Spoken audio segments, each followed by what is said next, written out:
നമസ്കാരം. GK റൗണ്ടപ്പിൽ ഇന്ന് ആധുനിക ഇന്ത്യ ചരിത്രത്തിലെ ഏറ്റവും പ്രധാനപ്പെട്ട ഭാഗമായ ഗവർണർ ജനറൽമാരെ കുറിച്ചാണ് പഠിക്കുന്നത്. ഞാൻ CJ സണ്ണി. നിങ്ങൾക്കേവർക്കും ആസ്ഥ അക്കാദമിയുടെ യൂട്യൂബ് ചാനലിലേക്ക് സ്വാഗതം.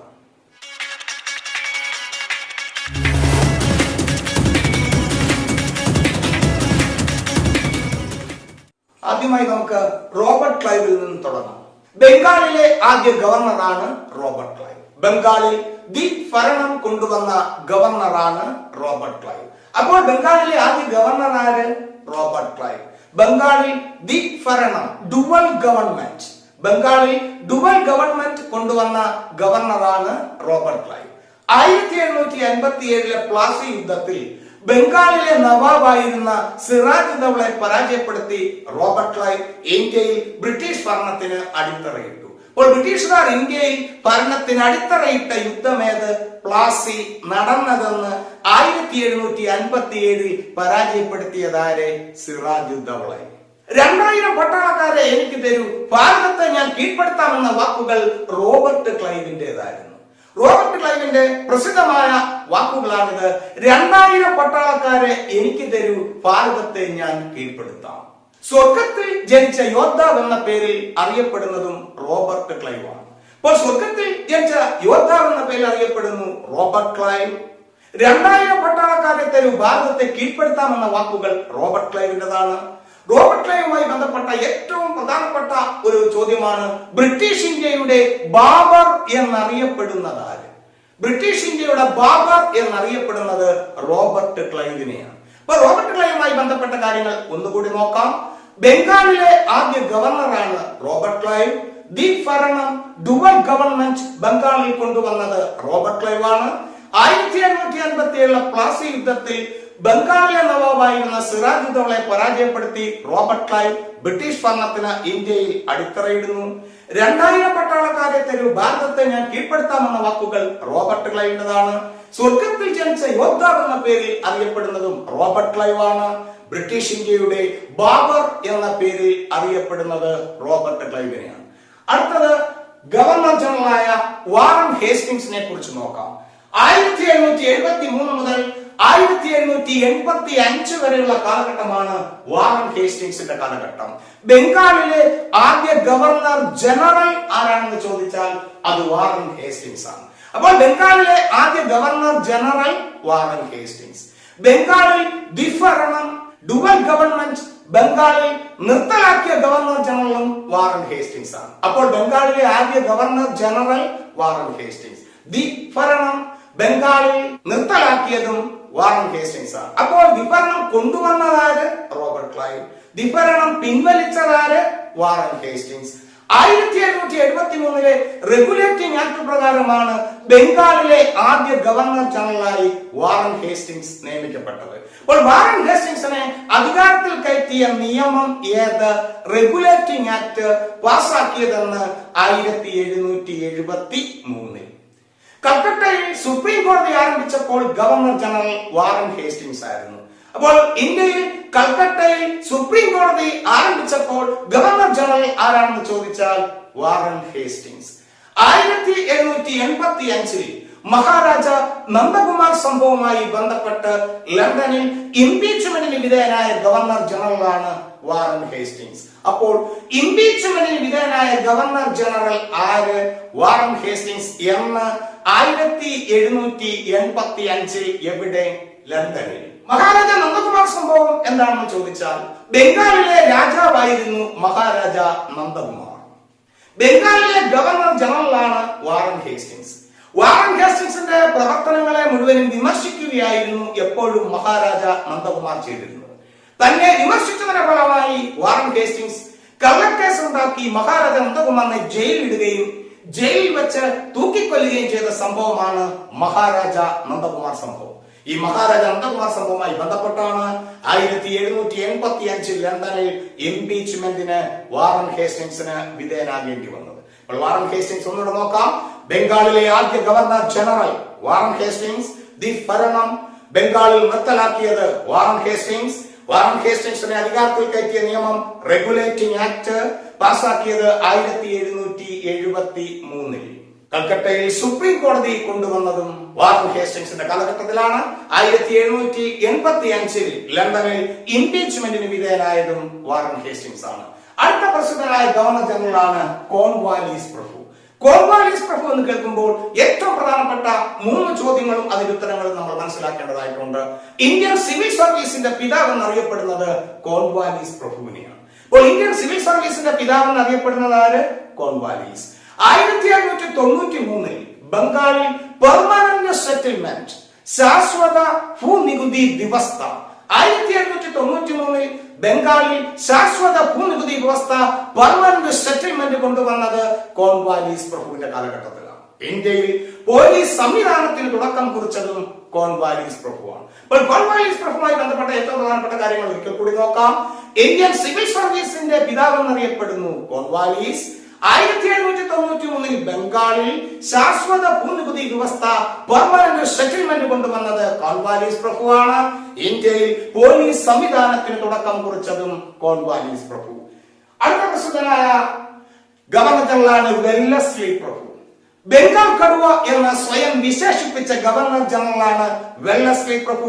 റിച്ചാർഡ് വെല്ലസ്ലി, ആർതർ വെല്ലസ്ലിയും ഉണ്ട്, റിച്ചാർഡ് വെല്ലസ്ലിയും ഉണ്ട്. ബംഗാൾ കടുവ എന്ന് സ്വയം വിശേഷിപ്പിച്ചത് റിച്ചാർഡ് വെല്ലസ്ലി. ബ്രിട്ടീഷ് ഇന്ത്യയുടെ അക്ബർ എന്ന പേരിലാണ് റിച്ചാർഡ് വെല്ലസ്ലി അറിയപ്പെടുന്നത്. ബ്രിട്ടീഷ് ഇന്ത്യയുടെ ബാബർ ആരാണെന്ന് നമ്മൾ നേരത്തെ പഠിച്ചു, റോബർട്ട് ക്ലൈവ്. ബ്രിട്ടീഷ് ഇന്ത്യയുടെ അക്ബർ എന്നറിയപ്പെടുന്നത് റിച്ചാർഡ് വെല്ലസ്ലിയാണ്. റിച്ചാർഡ് വെല്ലസ്ലിയുടെ ഏറ്റവും പ്രധാനപ്പെട്ട മറ്റൊരു പോയിന്റ് ആണ് 1798 സബ്സിഡറി അലയൻസ്, സൈനിക സഹായ വ്യവസ്ഥ. സബ്സിഡറി അലയൻസ്, സൈനിക സഹായ വ്യവസ്ഥ 1798 നടപ്പിലാക്കിയ ഗവർണർ ജനറലാണ് റിച്ചാർഡ് വെല്ലസ്ലി. അപ്പോൾ ബംഗാൾ കടുവ എന്ന് സ്വയം വിശേഷിപ്പിച്ചു റിച്ചാർഡ് വെല്ലസ്ലി. ബ്രിട്ടീഷ് ഇന്ത്യയുടെ അക്ബർ എന്നറിയപ്പെടുന്നു റിച്ചാർഡ് വെല്ലസ്ലി. 1798 സൈനിക സഹായ വ്യവസ്ഥ കൊണ്ടുവന്നതും വെല്ലസ്ലി പ്രഭുവാണ്. അടുത്ത ഗവർണർ ജനറലാണ് ജോർജ് ബർലോ. 1706 വെല്ലൂർ കലാപവേളയിലെ ഗവർണർ ജനറലാണ് ജോർജ് ബർലോ. അപ്പോൾ 1706 വെല്ലൂർ കലാപം പൊട്ടിപ്പുറപ്പെട്ടപ്പോൾ governor general George Barlow. European സൈന്യത്തിന് കൊടുക്കുന്ന ആനുകൂല്യങ്ങളും പദവിയും ഒന്നും ഇന്ത്യൻ പട്ടാളക്കാർക്ക് കൊടുക്കാതെ വന്നപ്പോഴാണ് ഒരു വിപ്ലവത്തിലേക്ക്, ഒരു കലാപത്തിലേക്ക് ഇറങ്ങാൻ ഇന്ത്യൻ സൈന്യം തയ്യാറായത്. അങ്ങനെയാണ് 1706 വെല്ലൂർ കലാപം പൊട്ടിപ്പുറപ്പെട്ടത്. എന്നാൽ കേണൽ ഗില്ലസ്പിയുടെ നേതൃത്വത്തിലുള്ള സേന വെല്ലൂർ കലാപത്തെ അടിച്ചമർത്തി. അപ്പോൾ വെല്ലൂർ കലാപം നടന്ന വർഷം 1706. വെല്ലൂർ കലാപവേളയിലെ governor general George Barlow Vellore കലാപം അടിച്ചമർത്തി കേണൽ ഗില്ലസ്പി. അടുത്ത ഗവർണറാണ് മിന്റോ ഫസ്റ്റ് എന്ന് പറയും. 1709 അമൃത്സർ സന്ധിയിൽ സിഖ് സാമ്രാജ്യ സ്ഥാപനം എന്നറിയപ്പെടുന്ന രാജ രഞ്ജിത് സിംഗുമായി ഒപ്പുവെച്ച ഗവർണർ ജനറലാണ് മിന്റോ ഫസ്റ്റ്. അപ്പോൾ അമൃത്സർ സന്ധിയിൽ ഒപ്പുവെച്ചത് ആരല്ല? മിന്റോ ഫസ്റ്റ്, രാജ രഞ്ജിത് സിംഗ് എന്ന് 1809. അപ്പോൾ വെല്ലൂർ കലാപം നടന്ന വർഷം 1806. വെല്ലൂർ കലാപവേളയിലെ governor general George Barlow. Vellore കലാപം അടിച്ചമർത്തിയ ഇംഗ്ലീഷുകാരൻ കേണൽ ഗില്ലസ്പി. അമൃത്സർ സന്ധിയിൽ ഒപ്പുവെച്ച വർഷം 1809. അമൃത്സർ സന്ധിയിൽ ഒപ്പുവെച്ചത് ആരല്ല? Minto first, Raja Ranjit Singh. അടുത്ത ഗവർണർ ജനറലാണ് ഹേസ്റ്റിംഗ്സ് പ്രഭു. റൈറ്റ് ടു വാരി സമ്പ്രദായം നടപ്പിലാക്കിയ സമയത്തെ ഗവർണർ ജനറലാണ് ഹേസ്റ്റിംഗ്സ് പ്രഭു. റൈറ്റ് ടു വാരി സമ്പ്രദായം എന്ന് പറയുന്നത് കർഷകരെ ഉടമകളായി അംഗീകരിച്ചുകൊണ്ടുള്ള ഒരു ഭൂനികുതി വ്യവസ്ഥയാണ് റൈറ്റ് ടു വാരി സമ്പ്രദായം. ഈ റൈറ്റ് ടു വാരി സമ്പ്രദായം നടപ്പിലാക്കിയപ്പോൾ ഗവർണർ ജനറൽ ഹേസ്റ്റിംഗ്സ് പ്രഭു ആയിരുന്നു. അടുത്ത പ്രധാനപ്പെട്ട ഒരു പദ്ധതിയാണ് സാമന്ത ഏകാഗിത പദ്ധതി. The policy of subordinate isolation എന്ന പദ്ധതിക്ക് രൂപം കൊടുത്തതും ഹേസ്റ്റിംഗ്സ് പ്രഭുവാണ്. ഈ പദ്ധതി പ്രകാരം സൈനിക സഹായ വ്യവസ്ഥയിൽ ചേരുന്ന നാട്ടുരാജാക്കന്മാരെ സംരക്ഷിത രാജാവ് എന്ന പദവിയിലേക്ക് പരിഗണിക്കപ്പെട്ടു. അപ്പോൾ സാമന്ത ഏകാധിപത്യ പദ്ധതിക്ക് തുടക്കം കുറിച്ചത് ഹേസ്റ്റിംഗ്സ് പ്രഭു. അതുപോലെ റൈറ്റ് ടു വാരി സമ്പ്രദായം നടപ്പിലാക്കിയപ്പോൾ ഗവർണർ ജനറൽ ഹേസ്റ്റിംഗ്സ് പ്രഭു. അടുത്ത പ്രസിദ്ധനായ ഗവർണർ ജനറലാണ് വില്യം ബെന്റിക്. 1728 മുതൽ 1735 വരെയുള്ള കാലഘട്ടമാണ് വില്യം ബെന്റിക്കിന്റെ കാലഘട്ടം. വില്യം ബെന്റിക് എന്ന് കേൾക്കുമ്പോൾ നമുക്ക് ചെറിയ പ്രായം തൊട്ടേ അറിയാവുന്നതാണ്, സതി നിരോധിച്ച ഗവർണർ ജനറലാണ് വില്യം ബെന്റിക്.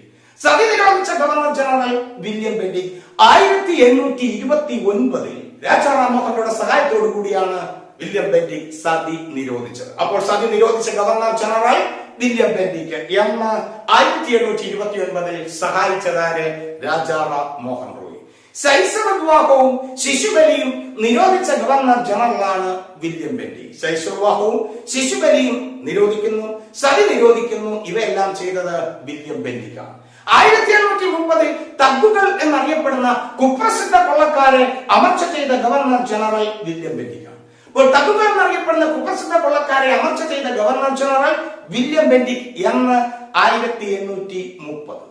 1833 ചാർട്ടർ ആക്ട് പ്രകാരം ബ്രിട്ടീഷ് ഇന്ത്യയുടെ ആദ്യ ഗവർണർ ജനറൽ എന്ന പേരിൽ അറിയപ്പെടുന്നത് വില്യം ബെന്റിക്കിനെയാണ്. ബ്രിട്ടീഷ് ഇന്ത്യയുടെ ആദ്യ ഗവർണർ ജനറൽ എന്നറിയപ്പെടുന്നത് വില്യം ബെന്റിക്കിനെയാണ് 1833 ചാർട്ടർ ആക്ട് പ്രകാരം. അപ്പോൾ ശ്രദ്ധിക്കുക, ബംഗാളിലെ ആദ്യ ഗവർണർ റോബർട്ട് ക്ലൈവ്, ബംഗാളിലെ ആദ്യ governor general Warren Hastings. 1833 charter act പ്രകാരം ബ്രിട്ടീഷ് ഇന്ത്യയുടെ ആദ്യ ഗവർണർ ജനറൽ എന്നറിയപ്പെടുന്നത് വില്യം ബെന്റിക്കിനെയാണ്. പാശ്ചാത്യ വിദ്യാഭ്യാസത്തിന്റെ പിതാവ് എന്ന പേരിൽ അറിയപ്പെടുന്നതും വില്യം ബെന്റിക്കിനെയാണ്. 1835 പേർഷ്യൻ ഭാഷയ്ക്ക് പകരം ഇംഗ്ലീഷ് ഇന്ത്യയുടെ ഭരണഭാഷയാക്കി മാറ്റിയതും വില്യം ബെന്റിക്കാണ്. അപ്പോൾ ഇംഗ്ലീഷ് ഇന്ത്യയുടെ ഭരണഭാഷയാക്കി മാറ്റിയ ഗവർണർ ജനറലാണ് വില്യം ബെന്റിക് എന്ന് 1835. ഇന്ത്യയിൽ ആദ്യത്തെ മെഡിക്കൽ കോളേജ് കൽക്കട്ടയിൽ ആരംഭിച്ചത് 1835 അതും വില്യം ബെന്റിക്കിന്റെ കാലഘട്ടമാണ്. ഉദാരമനസ്കനായ ഗവർണർ ജനറൽ എന്ന പേരിലാണ് വില്യം ബെന്റിക്കിനെ അറിയപ്പെടുന്നത്. അപ്പോൾ ഉദാരമനസ്കനായ ഗവർണർ ജനറൽ എന്നറിയപ്പെടുന്നത് ആര്? William Bentinck. അപ്പോൾ സതി നിരോധിച്ചു വില്യം ബെന്റിക് 1829 രാജാറാം മോഹൻ റോയുടെ സഹായത്തോടു കൂടി. ശൈശവവിവാഹവും ശിശുബലിയും നിരോധിക്കുന്നു വില്യം ബെന്റിക്. 1830 തഗ്ഗുകൾ എന്നറിയപ്പെടുന്ന കുപ്രസിദ്ധ കൊള്ളക്കാരെ അമർച്ച ചെയ്യുന്നു വില്യം ബെന്റിക്. 1833 ചാർട്ടർ ആക്ട് പ്രകാരം ബ്രിട്ടീഷ് ഇന്ത്യയുടെ ആദ്യ ഗവർണർ ജനറലായി മാറുന്നു വില്യം ബെന്റിക്. 1835 കൽക്കട്ടയിൽ ആദ്യത്തെ മെഡിക്കൽ കോളേജ് ആരംഭിക്കുന്നു വില്യം ബെന്റിക്കിന്റെ കാലഘട്ടത്തിൽ. പേർഷ്യൻ ഭാഷയ്ക്ക് പകരം ഇംഗ്ലീഷ് ഇന്ത്യയുടെ ഭരണഭാഷയാക്കി വില്യം ബെന്റിക് മാറ്റി 1835. അടുത്ത ഗവർണർ ജനറലാണ് ചാൾസ് മെറ്റ്കാൾഫ്. ഇന്ത്യയിൽ പത്രങ്ങൾക്ക് പൂർണ്ണ സ്വാതന്ത്ര്യം നൽകിയ ഗവർണർ ജനറലാണ് ചാൾസ് മെറ്റ്കാൾഫ്. ഇന്ത്യയിലുള്ള പത്രങ്ങൾക്ക് മുഴുവനും പൂർണ്ണമായ സ്വാതന്ത്ര്യം നൽകിയ ഗവർണർ ജനറലാണ് ചാൾസ് മെറ്റ്കാൾഫ്. അതുകൊണ്ട് തന്നെ അദ്ദേഹത്തെ അറിയപ്പെടുന്നു ലിബറേറ്റർ ഓഫ് പ്രസ്. അപ്പോൾ ലിബറേറ്റർ ഓഫ് പ്രസ് എന്നറിയപ്പെടുന്ന ഗവർണർ ജനറൽ ആര്? Charles Metcalfe. നല്ലൊരു ചോദ്യമാണ്. ലിബറേറ്റർ ഓഫ് പ്രസ് എന്നറിയപ്പെടുന്ന ഗവർണർ ജനറൽ ചാൾസ് മെറ്റ്കാൾഫ്. അടുത്ത ഗവർണർ ജനറലാണ് എല്ലൻ ബറോ. 1743 സിന്ധ് മേഖലയെ ബ്രിട്ടീഷ് ഇന്ത്യയോടെ കൂട്ടിച്ചേർത്ത ഗവർണർ ജനറലാണ് എല്ലൻ ബറോ. അപ്പോൾ സിന്ധു മേഖലയെ ബ്രിട്ടീഷ് ഇന്ത്യയോടെ കൂട്ടിച്ചേർത്ത ഗവർണർ ജനറൽ ആര്? എല്ലൻ ബറോ എന്ന് 1843. അതുപോലെ അടിമത്തം നിർത്തലാക്കിയ ഗവർണർ ജനറലും എല്ലൻ ബറോയാണ്. ഇപ്പോൾ സിന്ധു മേഖല ബ്രിട്ടീഷ് ഇന്ത്യയോടെ കൂട്ടിച്ചേർക്കുന്നു എല്ലൻ ബറോ. 1843 അടിമത്തം നിർത്തലാക്കിയ ഗവർണർ ജനറൽ എല്ലൻ ബറോ. അടുത്ത ഗവർണർ ജനറൽ ഡൽഹൌസി പ്രഭുവാണ്. ഡൽഹൌസി പ്രഭുവാണ് ഏറ്റവും പ്രായം കുറഞ്ഞ ഗവർണർ ജനറൽ എന്നറിയപ്പെടുന്നത്. അപ്പോൾ ഏറ്റവും പ്രായം കുറഞ്ഞ ഗവർണർ ജനറൽ എന്നറിയപ്പെടുന്നത് ആര്? ഡൽഹൌസി പ്രഭു. ഡൽഹൌസി പ്രഭുവിന്റെ ഏറ്റവും പ്രധാനപ്പെട്ട പോയിന്റ് ആണ് ദത്തവകാശ നിരോധന നയം, ഡോക്ട്രിൻ ഓഫ് ലാപ്സ്. ദത്തവകാശ നിരോധന നയം അല്ലെങ്കിൽ ഡോക്ട്രിൻ ഓഫ് ലാപ്സ് എന്നറിയപ്പെടുന്നത് ഡൽഹൌസി പ്രഭുവുമായി ബന്ധപ്പെട്ടതാണ്. ഏതെങ്കിലും ഒരു നാട്ടുരാജ്യത്തിലെ നാട്ടുരാജാവിന് അനന്തരാവകാശങ്ങളില്ലാതെ അദ്ദേഹം മരിക്കുകയാണെങ്കിൽ തൊട്ടടുത്ത നാട്ടുരാജാവിന്റെ കുഞ്ഞിനെ ദത്തെടുക്കുമായിരുന്നു. ഇനിയും തൊട്ടടുത്ത നാട്ടുരാജാവിന്റെ കുട്ടിയെ ദത്തെടുക്കാൻ പാടില്ല. ആ പ്രദേശം ബ്രിട്ടീഷ് ഇന്ത്യയോടെ കൂട്ടിച്ചേർക്കപ്പെടും. അങ്ങനെ ദത്തവകാശ നിരോധന നയത്തിലൂടെ കൂട്ടിച്ചേർക്കപ്പെട്ട സ്ഥലങ്ങളാണ് സത്താറ, ഝാൻസി, നാഗ്പൂർ, സാമ്പൽപൂർ. സത്താറ, ഝാൻസി, നാഗ്പൂർ, സാമ്പൽപൂർ തുടങ്ങിയ പ്രദേശങ്ങൾ ബ്രിട്ടീഷ് ഇന്ത്യയോടെ കൂട്ടിച്ചേർത്തതാണ് ഡൽഹൌസി. എന്തിലൂടെ? ദത്തവകാശ നിരോധന നയത്തിലൂടെ. ഇനി അദ്ദേഹവുമായി ബന്ധപ്പെട്ട മറ്റൊരു പ്രധാനപ്പെട്ട ഒരു പോയിന്റ് ആണ് 1753 ബോംബെ മുതൽ താനെ വരെ ആദ്യത്തെ റെയിൽവേ ഗതാഗതം കൊണ്ടുവന്ന ഗവർണർ ജനറലാണ് ഡൽഹൌസി പ്രഭു. അപ്പോൾ ഇന്ത്യയിൽ ആദ്യമായി ട്രെയിൻ ഗതാഗതം ആരംഭിച്ചത് എന്ന് 1853 എവിടം മുതൽ എവിടം വരെ, ബോംബെ മുതൽ താനെ വരെ ആരുടെ കാലഘട്ടം? ഡൽഹൌസി പ്രഭുവിന്റെ കാലഘട്ടം. ഇന്ത്യയിൽ പോസ്റ്റൽ, ടെലഗ്രാഫ് എന്നിവയ്ക്ക് തുടക്കം കുറിച്ചതും ഡൽഹൌസി പ്രഭുവാണ്. ഡൽഹൌസി പ്രഭുവുമായി ബന്ധപ്പെട്ട പരീക്ഷയിൽ ചോദിക്കാവുന്ന ഏറ്റവും നല്ലൊരു ചോദ്യമാണ്, ഇംഗ്ലീഷ് വിദ്യാഭ്യാസവുമായി ബന്ധപ്പെട്ട് വുഡ്സ് ഡെസ്പാച്ച് പദ്ധതിക്ക് തുടക്കം കുറിച്ച ഗവർണർ ജനറൽ ആര്? ഡൽഹൌസി. ഇംഗ്ലീഷ് വിദ്യാഭ്യാസവുമായി ബന്ധപ്പെട്ട് വുഡ്സ് ഡെസ്പാച്ച് പദ്ധതിക്ക് തുടക്കം കുറിച്ചു ഡൽഹൌസി 1854. അപ്പോൾ വുഡ്സ് ഡെസ്പാച്ച് പദ്ധതിക്ക് തുടക്കം കുറിച്ച വർഷം 1854. വുഡ്സ് ഡെസ്പാച്ച് പദ്ധതി അറിയപ്പെടുന്നു ഇന്ത്യൻ വിദ്യാഭ്യാസത്തിന്റെ മാഗ്ന കാർട്ട. അപ്പോൾ ഇന്ത്യൻ വിദ്യാഭ്യാസത്തിന്റെ മാഗ്ന കാർട്ട എന്ന പേരിൽ അറിയപ്പെടുന്നത് എന്തിനെ? വുഡ്സ് ഡെസ്പാച്ച് പദ്ധതി. ഇന്ത്യയിൽ പൊതുമരാമത്ത് വകുപ്പിന് തുടക്കം കുറിച്ചതും ഡൽഹൌസി പ്രഭുവാണ്. ആധുനിക ഇന്ത്യയുടെ സൃഷ്ടാവ്, നിർമ്മാതാവ്, ശില്പി എന്നറിയപ്പെടുന്ന ഗവർണർ ജനറൽ ആരെന്ന് ചോദിച്ചാൽ ഡൽഹൌസി പ്രഭുവാണ്. ആ ചോദ്യം ഏറ്റവും പ്രധാനപ്പെട്ടതാണ്. ആധുനിക ഇന്ത്യയുടെ സൃഷ്ടാവ്, നിർമ്മാതാവ്, ശില്പി എന്നറിയപ്പെടുന്ന ഗവർണർ ജനറൽ ചോദിച്ചാൽ അതിന്റെ ആൻസർ ഡൽഹൌസി പ്രഭുവാണ്. അപ്പോൾ ഡൽഹൌസി പ്രഭുവിന്റെ ഏറ്റവും പ്രധാനപ്പെട്ട പോയിന്റ് ഒന്നുകൂടി നോക്കാം. ഏറ്റവും പ്രായം കുറഞ്ഞ ഗവർണർ ജനറൽ എന്നറിയപ്പെടുന്നത് ഡൽഹൌസി പ്രഭുവാണ്. 1848 ദത്തവകാശ നിരോധന നയം ഡോക്ട്രിൻ ഓഫ് ലാപ്സ് കൊണ്ടുവന്നത് ഡൽഹൌസി പ്രഭുവാണ്. ഇതിന്റെ ഫലമായി കൂട്ടിച്ചേർക്കപ്പെട്ട പ്രദേശങ്ങളാണ് സത്താറ, ഝാൻസി, നാഗ്പൂർ, സാബർപൂർ. 1853 ബോംബെ മുതൽ താനെ വരെ ആദ്യത്തെ ട്രെയിൻ ഗതാഗതം കൊണ്ടുവന്നത് ഡൽഹൌസിയാണ്. പൊതുമരാമത്ത് വകുപ്പിന് തുടക്കം കുറിച്ചത് ഡൽഹൌസിയാണ്. പരീക്ഷയുടെ ചോദ്യമാണ്, ഇംഗ്ലീഷ് വിദ്യാഭ്യാസവുമായി ബന്ധപ്പെട്ട വുഡ്സ് ഡെസ്പാച്ച് പദ്ധതിക്ക് തുടക്കം കുറിച്ചതാര്? ഡൽഹൌസി. 1854 ഇന്ത്യൻ വിദ്യാഭ്യാസത്തിന്റെ മാഗ്ന കാർട്ട എന്ന പേരിലാണ് വുഡ്സ് ഡെസ്പാച്ച് പദ്ധതി അറിയപ്പെടുന്നത്. ആധുനിക ഇന്ത്യയുടെ സൃഷ്ടാവ്, നിർമ്മാതാവ്, ശില്പി എന്നറിയപ്പെടുന്ന ഗവർണർ ജനറലാണ് ഡൽഹൌസി. ഇനി നമുക്ക് ഒരു ഗവർണർ ജനറലെ കൂടി നോക്കാറുണ്ട്. ബ്രിട്ടീഷ് ഇന്ത്യയുടെ അവസാനത്തെ ഗവർണർ ജനറൽ എന്നറിയപ്പെടുന്നത് കാനിംഗ് പ്രഭുവിനെയാണ്. അപ്പോൾ ബ്രിട്ടീഷ് ഇന്ത്യയുടെ അവസാനത്തെ ഗവർണർ ജനറൽ എന്നറിയപ്പെടുന്നത് കാനിംഗ് പ്രഭുവാണ്. 1857 വിപ്ലവം പൊട്ടിപ്പുറപ്പെട്ടപ്പോൾ ഗവർണർ ജനറൽ ലോർഡ് കാനിംഗ് ആണ്. നമ്മൾ കഴിഞ്ഞ ക്ലാസ്സിൽ പഠിച്ചിരുന്നു. ലോർഡ് കാനിംഗുമായി ബന്ധപ്പെട്ട വാക്യഭാഗങ്ങൾ നമുക്ക് അടുത്ത ക്ലാസ്സിൽ നോക്കാം. ഈ ക്ലാസ് നിങ്ങൾക്ക് ഇഷ്ടപ്പെട്ടുവെങ്കിൽ ഈ ചാനൽ സബ്സ്ക്രൈബ് ചെയ്യണം, ലൈക്ക് ചെയ്യണം, ഷെയർ ചെയ്യണം, കമന്റ് ചെയ്യണം. നന്ദി.